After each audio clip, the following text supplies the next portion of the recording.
Hello everyone and welcome back to another video. In today's video I'm going to show you how to add in affiliates on Gumroad.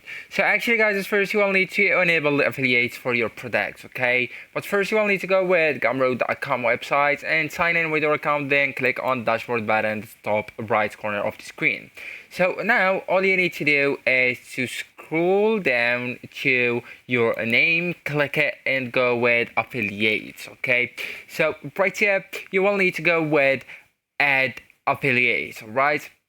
So once you click it, you will need to enter the email right here, the email of a Gumroad creator, as you can see, and then you will need to add a commission. Okay, so for example, I will go with 10% for everyone that's shared my product with his or with that URL. Okay, so you will need to go and paste your product URL just right here, then go with add affiliate.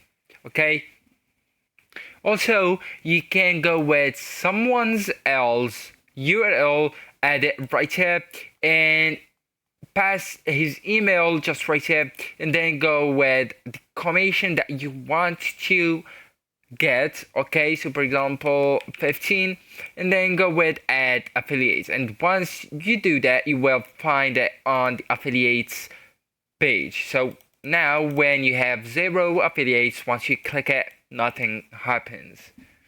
So actually guys, you will need to make sure to provide your affiliates with your product's link and marketing materials like images, copy, email, templates, etc. and a clear payout terms. So actually guys, that's it. This is the end of the video. Thank you so much for watching and goodbye.